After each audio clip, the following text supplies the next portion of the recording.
Ladies and gentlemen, it's my privilege to introduce our keynote speaker this evening. He's a great friend of the University for Peace, and a lot of us know him well, and he's been a good friend to many of us.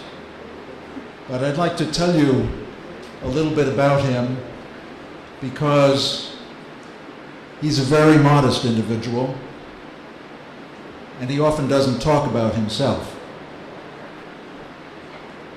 Mohamed Zannoun is Algerian, and he was growing up at the time of the Algerian War of Independence. He was arrested during that war, and along with some others was thrown into a prison where he was tortured. He still suffers from hearing problems because of that, and the person in the next cell actually didn't survive. He's told the story in a book which was recently published in French. It's called Memoir Blessée, and I think the title speaks for many people who have gone through similar experiences around the world, who have wonderful memories of the past, of their youth, of their homeland, but for whom there is still a wound in that memory which survives with it. Mohamed went on to be an ambassador of his country when it became independent, to the United States, to France, to Germany. He has held many distinguished positions in the United Nations system. He was the Deputy Secretary General of the African Union. Most recently, he was co-chair of the International Commission which wrote the doctrine which has been established as the responsibility to protect. So he has been very much involved in the kind of thinking that is going on right now because of the events in his home region of North Africa. He has been the deputy president, deputy chairman of the U-Peace Council for years. He also represents us from time to time in our permanent observer seat. Many of you don't know, but the University for Peace is a permanent observer in the United Nations Human Rights Council, where we have been invited on at least 2 occasions to provide expert testimony on areas that are relevant to what we are doing at the University for Peace. I thought Ambassador Mohamed Zannoun was just the right speaker for today because of what's going on in the world. Goes by the shorthand term of Arab Spring, but I think in each of the countries where events have been happening, it's very different, very individualistic. I hope you will enjoy and learn something from his presentation. And I'd like to ask you, Mohamed, to come up here and join us and give us your wisdom this afternoon. Thank you.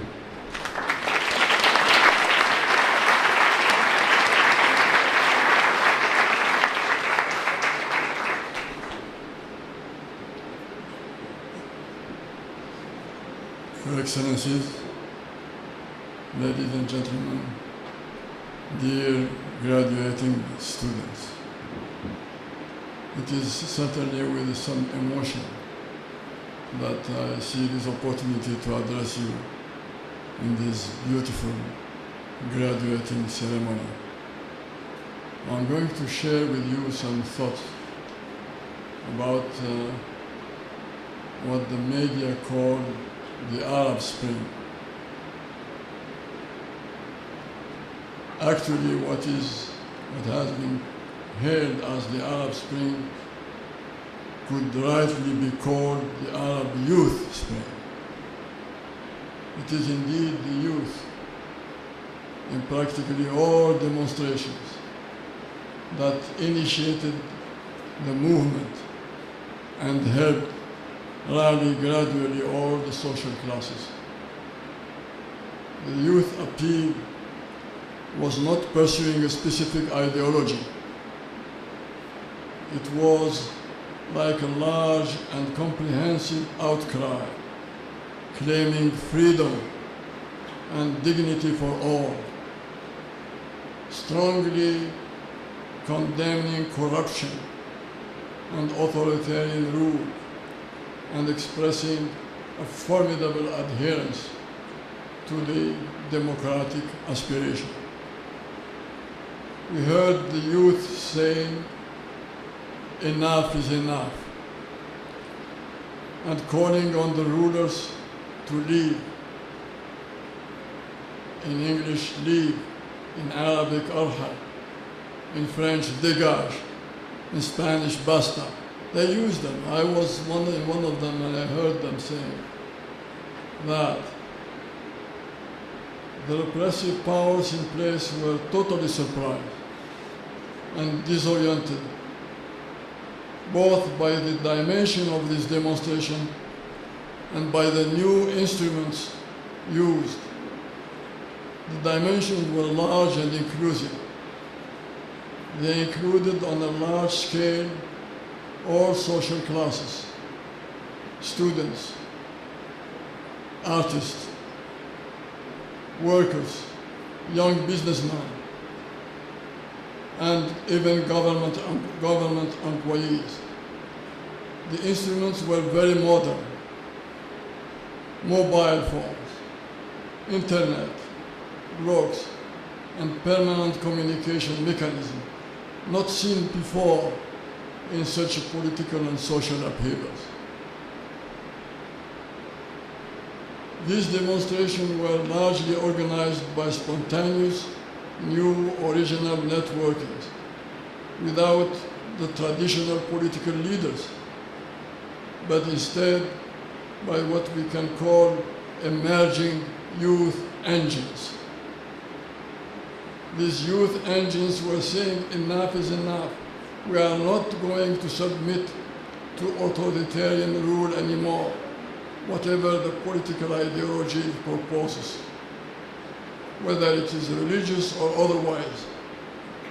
We are not going to be fooled by these confusing arguments which we have been using before." And the authoritarian rulers finally gave up in two countries, Tunisia and Egypt.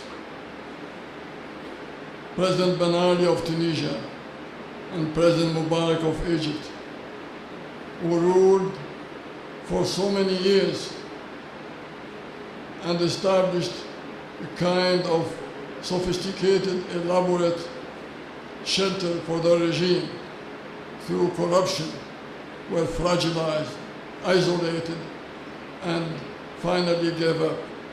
It was a historic development. In other countries, Yemen, Syria, and Libya, the ruling powers were using internal tribal differences to postpone their defeat. But the youth was not easy prey of this strategy and continue to do today to resist. These rulers might be able to delay the end of their rule, but they will clearly remain confronted in the long term by these youth engines of social revolution. In Libya, President Gaddafi uses his maneuvering skill and large oil revenues to exploit traditional tribal division. But despite his large financial resources and his military superiority, he is unable to crush the revolt. According to some news, in fact, he is finding a resistance within the youth of his own tribal group. Ladies and gentlemen, dear students, We must underline here that the international community, and particularly the regional organizations concerned, such as the African Union and the Arab League, did not involve themselves enough to persuade Gaddafi to leave and allow the people to sort out the necessary steps for democratic rule. The same can be said about the situation in Yemen and Syria, where the political establishment reverted to large-scale repressive massacres to put an end to the demonstrations. This led many of us to ask about the international implementation of the principle which Jack referred to of the responsibility to protect. It will be indeed a terrible tragedy if nothing is done to protect this modern, historic revolution of the people in the developing world. We can imagine the frustration of these masses of young people who were fed up by the corruption and the repression they witnessed all their life. They found the will and the courage to attempt to put an end to this, yet they run the risk of becoming victims of massacres. And we see the result in what is happening today in the region. So what do we do? This time around, the international community, including the civil society, must find the answer.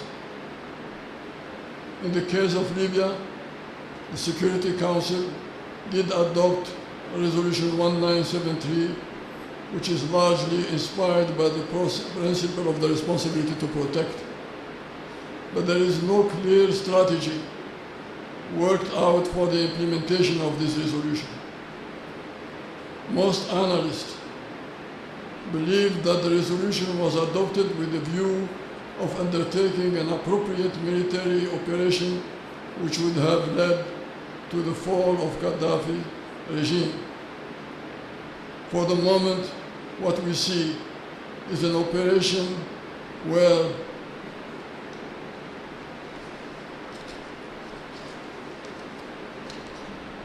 the Libyan people suffer from attacks either by Gaddafi's forces or blind NATO air attacks. It is a real dilemma, as events during the 1990s too often demonstrated. Even decisions by the Security Council to authorize international action in humanitarian cases have been no guarantee that any action would be taken effectively and adequately. In Somalia in 1993, in Rwanda in 1994, and Bosnia in 1995, the UN actions taken, if taken at all, was widely perceived as too little, too late, misconceived, poorly resourced, poorly executed, or all of the above. As we stated, Gareth Evans and I, as co-chair of the commission, which developed the concept of the responsibility to protect, I quote, "The debate about intervention for human protection purposes has not gone away, and it will not go away as long as human nature remains as fallible as it is, and internal conflicts and state failure stay on as prevalent as they are," end of quote. It is therefore vital to work out with the international institution the potential and appropriate strategy. This will occur if the principle of prevention is given the necessary emphasis. The principle of prevention includes education in the culture of peace through assessment of all alternatives of averting and halting massacres of human beings. It is vital to look extensively at various studies of past experience on this situation and crucial steps of military intervention and come up with recommendations and criteria which provide for a responsible decision-making process. The University of Peace is in a sense the best suited institution to facilitate such studies in the framework of its academic program. And the constitution of the University of Peace and the contributions, of the University of Peace alumni can be particularly precious because of the commitment, their academic experience, and their deployment around the world. I wish you all the greatest success in your beautiful endeavor. Thank you for your attention.